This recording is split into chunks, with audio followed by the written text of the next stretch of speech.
pour moi, c'est un petit challenge, même un grand challenge, parce que chaque année, j'essaie de me renouveler, de proposer des choses différentes.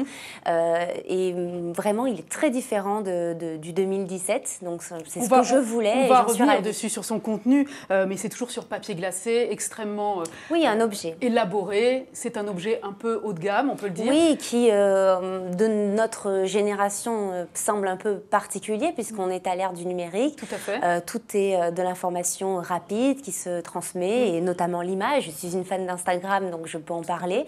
Mais ce calendrier reste un petit peu comme un objet, et du coup, ça le rend assez chic, parce que rare. Parce que rare et en plus à part. Et vous êtes encore une fois dans une prise de risque supplémentaire, puisque vous sortez également ce 21 septembre un best-of, un livre événement, Best-of Clara Morgan.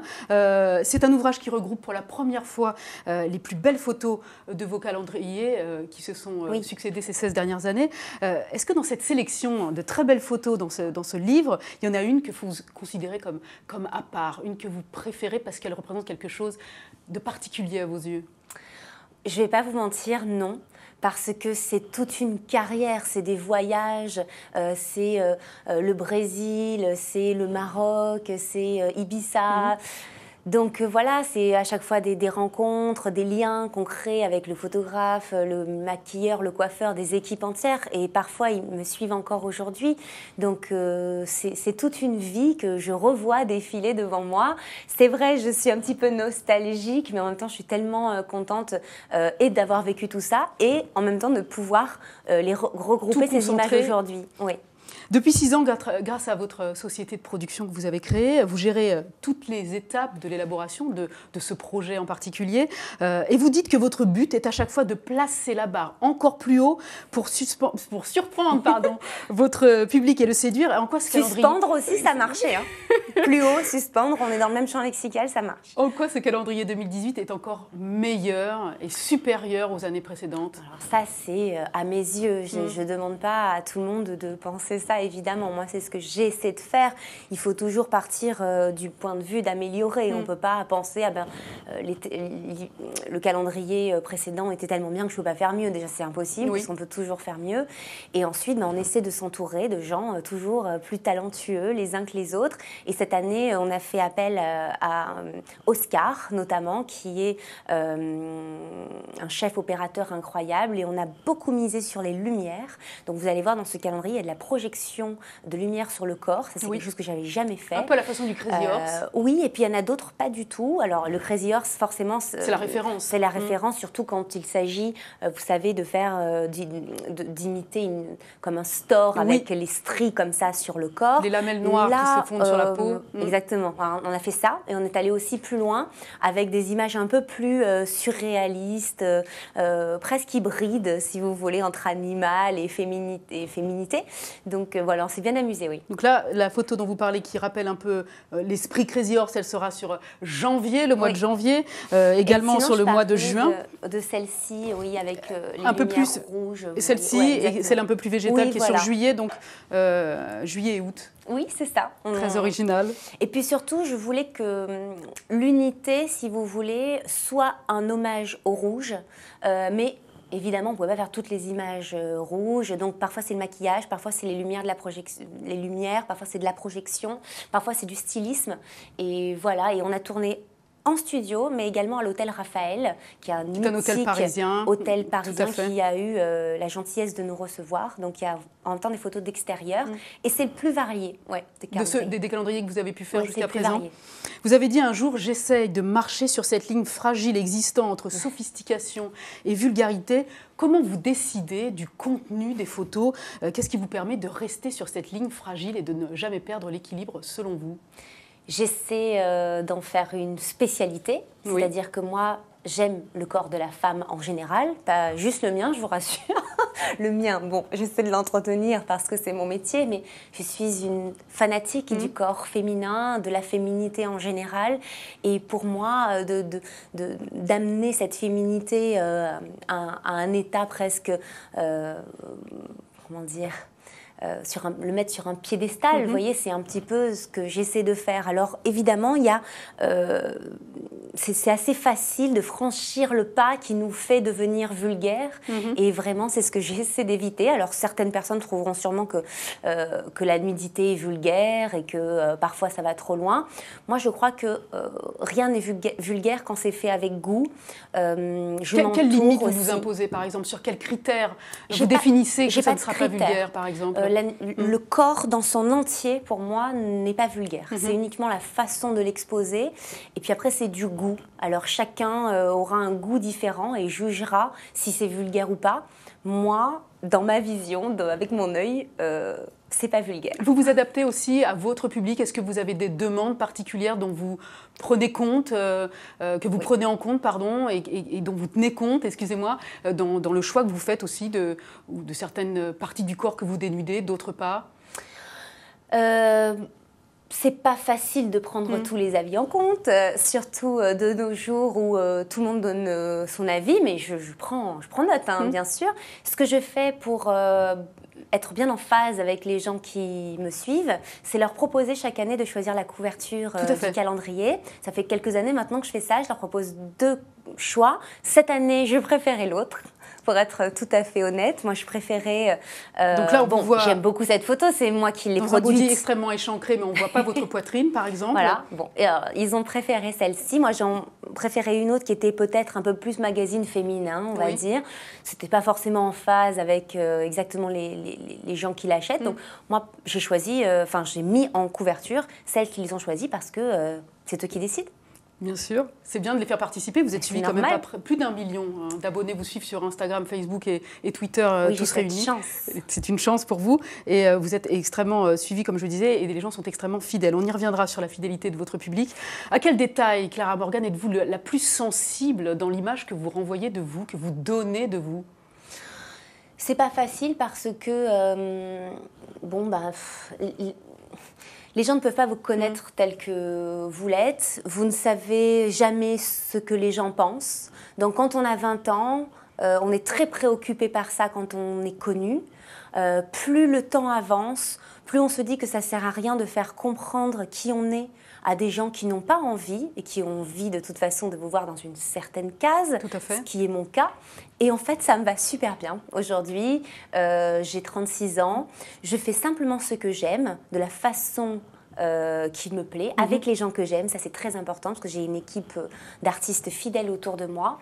Et c'est ce qui m'importe que mon calendrier, à la fin, me plaise. Moi, ma question, c'était aussi, dans l'image que vous donnez à voir de vous-même, il y a peut-être des choses que vous refusez qu'on voit physiquement, que vous cachez. Plein. Plein. J'estime pas du tout que c'est quelque chose de naturel et d'inné. Je ne me lève pas du tout maquillée et habillée comme ça. Vous vous en doutez évidemment. Ça semble peut-être idiot de le dire, mais c'est toujours mieux en le disant. C'est une image extrêmement travaillée, pensée en amont, parfois sur plusieurs mois. À côté de moi, on ne les voit pas évidemment, mais il y a un styliste prêt à remettre le body, le coiffeur à remettre la mèche, la maquilleuse, le photographe qui appuie au bon moment et le chef opérateur, le tout filmé pour évidemment le film making of. Il n'y a rien de naturel là-dedans, c'est un métier, un travail. Vous êtes en train de casser le mythe là, Clara Morgan? Non, mais je ne veux pas casser le mythe, je veux juste dire que c'est un métier, qu'il me passionne et que pour moi... la matière à rêver se crée. On pourrait penser que vous êtes dans une maîtrise absolue de votre image, que, comme vous le dites, ça va au-delà du travail. Que sur vous papier glacé, oui. Mais que vous êtes attentive à ces moindres détails dont vous parlez dans la construction de vos projets. Est-ce que parfois vous tombez dans l'excès, dans la tyrannie de l'obsession, du détail, du perfectionnisme, dans le contrôle fric, comme on dit parfois de certaines personnes? Je crois pas parce que je ne suis pas comme certains grands artistes auxquels je ne me compare absolument pas, mais qui ne sont jamais satisfaits de leur travail. Moi, je suis très calme là-dessus. On pense à un shooting, on se donne à fond, on travaille beaucoup, mais au bout d'un moment, la photo est terminée, on la retravaille, elle se publie et j'en suis ravie. Ou l'impression peut-être est un peu moins bien que ce que je pensais, mais j'en dors très bien. Quelle influence vous laissez à votre entourage professionnel ou votre entourage personnel dans vos décisions finales? Vous leur laissez de la place? Oui, et c'est-à-dire j'ai la chance, l'immense chance d'avoir un éditeur qui me fait confiance. Donc si vous voulez, il me dit voilà, fais ton calendrier, donc je lui dis même pas le thème. J'arrive avec un shooting complètement fini, avec même l'ordre des photos. Et jusqu'à présent, il est content puisqu'on re-signe chaque année. Bien sûr. Mais si vous voulez, le coiffeur, par exemple, qui est Alban Travia, qui est pour moi un grand artiste, parce que les coiffeurs et les maquilleurs et les stylistes le sont également, décide que ce shooting, il faut qu'il soit comme je le veux, donc plus moderne, donc ça va être les cheveux raides. Et puis, tout à coup, le décor change, et puis ça, je le laisse vraiment travailler, et je ne suis pas sans cesse en train de me recoiffer ou de lui dire que ça va pas. Non, ça, c'est sa partie, c'est son domaine, je le laisse faire. On parlait tout à l'heure de la fidélité de votre public à votre égard depuis des années. Et depuis des années, ils vous suivent, et en particulier aujourd'hui avec l'existence des réseaux sociaux. Et au-delà de ce million d'abonnés qui vous suivent, il y a aussi ces gens à qui on cite votre nom. Et chaque fois, il y a une adhésion immédiate, une forme d'unanimité. Vous êtes gentil, hein, moi je trouve pas. Dans votre personne. Qu'est-ce qui, à votre avis, fait que vous, Clara Morgan, vous êtes à part dans l'imaginaire, on va dire, des icônes sensuelles et érotiques en France ? Alors déjà, je vous trouve extrêmement gentille. Je l'avais déjà trouvé, mais pas par manque de professionnalisme. Je pense que vous êtes une femme sensible à l'esthétisme et que, voilà, du coup, vous me percevez de cette façon. Mais pas tout le monde me perçoit de cette manière. Beaucoup de personnes ne comprennent pas mon travail, que ça passe forcément par le physique, chose que je peux tout à fait comprendre et admettre. Moi, j'en ai fait mon métier, mais c'est pas pour ça que je ne fais que ça. Mais ça, on le sait pas forcément. En tout cas, j'ai essayé depuis 15 ans de me servir d'une image, c'est vrai, assez sexualisée. Mais de m'en servir pour, si vous voulez, l'amener là où je veux. C'est-à-dire essayer d'affiner la chose jusqu'à ce que ça corresponde à un certain esthétisme. Ça peut paraître aussi assez vide de sens, mais il faut bien certaines personnes comme moi pour faire rêver dans un monde aussi sérieux. Vous avez essayé d'évoluer aussi avec votre âge, complètement. De toucher votre image par petites touches, mais sans trop casser en fait cette image que vous avez depuis une vingtaine d'années. Je suis de plus en plus moi. C'est vrai que depuis toujours, j'avais vraiment tendance à dissocier, si vous voulez, celle que je suis dans la vie privée et puis celle que je suis dans la vie publique. Parce que je protège beaucoup ma vie privée, c'est-à-dire que j'ai envie de montrer uniquement ce que je veux. Maintenant, j'assume un petit peu tout, même si je garde toujours mon jardin secret, il n'est pas question de ça, mais je suis de moins en moins d'eux. Mais dans ma question, c'était aussi que depuis une vingtaine d'années, on vous perçoit inchangé. Vous avez un physique qui ne change pas quasiment. Non, mais j'ai un budget maquillage qui augmente. Ça ne se voit pas. Ce que je veux dire, c'est que vous n'avez pas fait de changement radical qui aurait pu perdre non, votre public en route. Oui, après, vous n'êtes pas essayé à prendre des risques physiquement. Non, c'est vrai. Et en plus, j'adore voir ça chez les autres. Je trouve ça génial d'avoir cette capacité de se couper les cheveux très courts, etc. Moi, c'est vrai que je suis assez à l'aise comme ça. Je me sens bien. J'ai passé des périodes où j'étais brune, où je me suis coupé les cheveux. Bon, c'est assez superficiel tout ça. Au final, je me sens assez bien telle que je suis. Et puis, les années défilent aussi. Donc, peut-être qu'on change sans le vouloir de toute façon. Vous parliez de votre vie privée que vous préservez énormément, c'est vrai. On a appris il y a 2 ans que vous aviez donné naissance à un bébé, une petite fille, donc ça fait bientôt 2 ans que vous êtes maman. Est-ce que vous avez craint que cet aspect de votre vie privée modifie votre carrière et éloigne de vous un public fidèle, que ce public s'éloigne de vous? Avant d'être mère, maman, oui, énormément. Je me suis dit... tu cultives une image de la femme assez sexualisée, c'est la vérité. Tu en as fait ta spécialité, ton métier, tout en bannissant vulgaire. Le mot sexualisé n'est pas pour moi une insulte. Mais ce que je veux dire, c'est que oui, mes images, mon image et sexualisé et travaillé et esthétisé. Donc je me suis dit, le mythe va s'effondrer lorsque je serai maman. J'ai pu me poser cette question à 25 ans. Quand il a s'agi de donner la vie, je vous assure, j'ai plus du tout pensé à ça. Et aujourd'hui, ce qui comptait, c'était moi, mon enfant, mon mari. Et puis, si les gens m'aimaient, il fallait qu'ils s'adaptent. Ou bien moi, j'aurais changé. Mais c'est aussi parce que je vois que les gens sont beaucoup plus ouverts d'esprit que ce qu'on croit, que je me permets d'être toujours cette Clara Morgan, pardon d'utiliser la troisième personne, mais c'est un peu ça. De quelle façon l'arrivée de cet enfant a modifié votre regard sur votre carrière, la façon dont vous percevez les années à venir pour vous, professionnellement? Je me posais beaucoup de questions, je vous dis, avant d'avoir ma fille. Et puis plus ça va, aujourd'hui, plus je me dis que j'assume tout ce que j'ai fait. Ça a été des étapes dans ma vie. J'ai grandi devant les caméras, puisque j'avais 19 ans quand j'ai été connue. J'ai fait comme j'ai pu pour m'adapter à un milieu particulièrement difficile, où on a voulu beaucoup m'attaquer. Et puis j'ai persévéré, j'ai voulu montrer la personne que j'étais, surtout que j'assumais. Et donc du coup, aujourd'hui, je me sens capable d'expliquer à ma fille la personne que je suis et du coup, une partie de la personne qu'elle est. Vous parliez de votre âge tout à l'heure, 36 ans, votre corps et votre outil de travail. Oui. Vous aviez d'ailleurs retrouvé assez vite votre silhouette après votre grossesse. Oui. Est-ce que vous vous êtes fixé un âge aujourd'hui auquel vous ne vous dénuderez plus, vous n'apparaîtrez plus dans ce type de projet artistique? On peut se dire à 40 ans, j'arrête, parce que déjà j'en ai assez donné, parce que ma société va assez bien pour que je puisse la reconvertir, parce que c'est une réalité. Je suis aujourd'hui productrice photo, spectacle et vidéo pour d'autres artistes en off, voilà, je ne le crie pas forcément, mais je travaille beaucoup en off.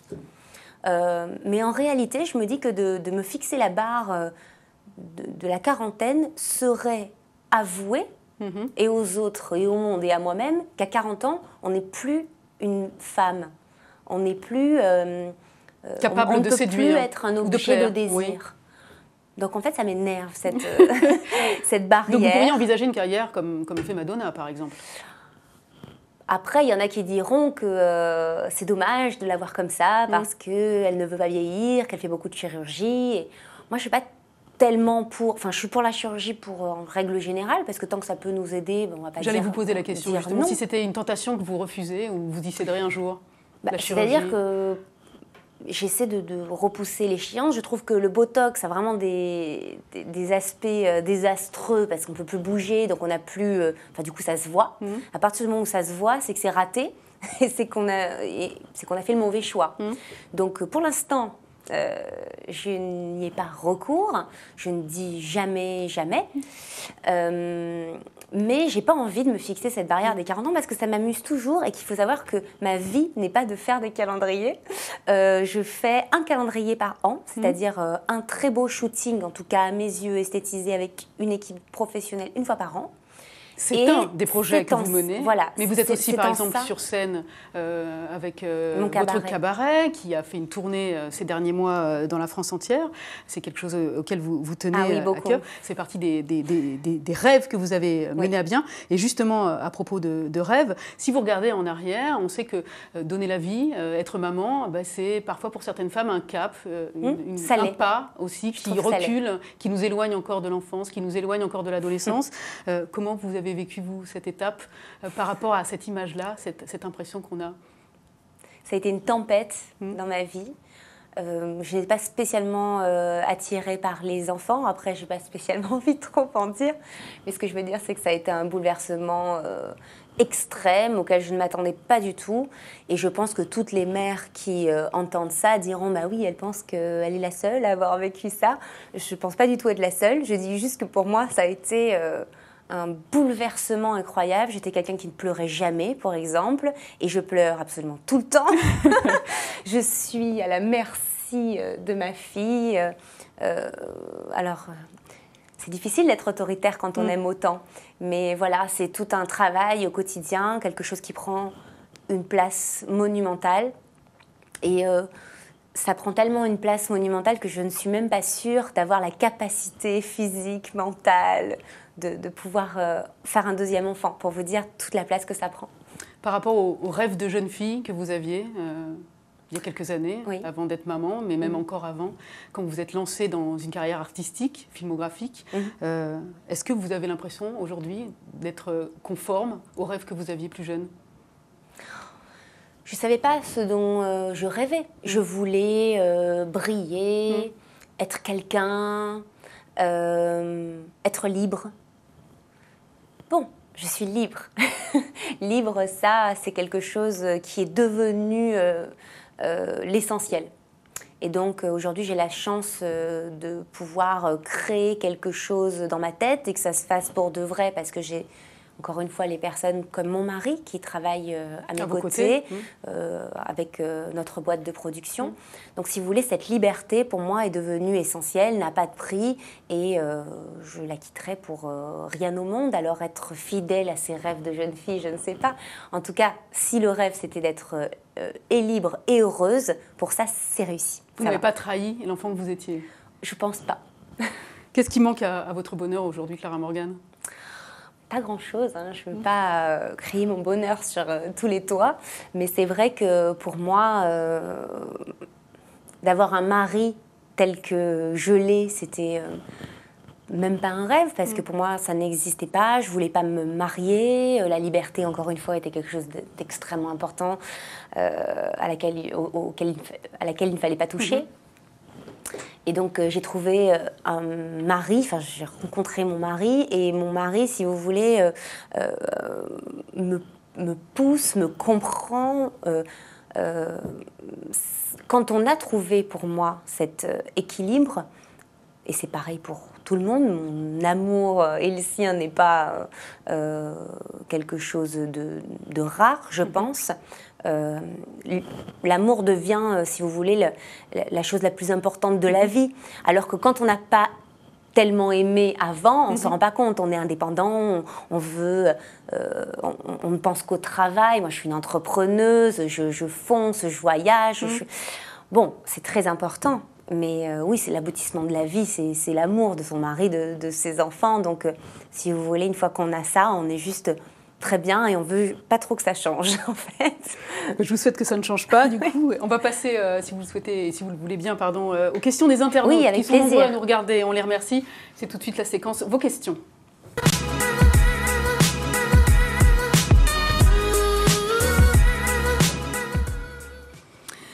Alors évidemment, il y a des commentaires très élogieux à votre égard. Il y a Paul qui dit « Mais quelle belle femme !» Il y a beaucoup de commentaires flatteurs sur Facebook en ce moment. Merci pour vous, évidemment. Merci. Il y a Paco qui nous demande « À quand un nouvel album ou un nouveau single ?» Car c'est vrai, il y a quelques années, vous vous étiez lancé dans la chanson et vous aviez l'intention de produire un certain nombre d'albums. Vous en êtes où ? J'en ai sorti 3.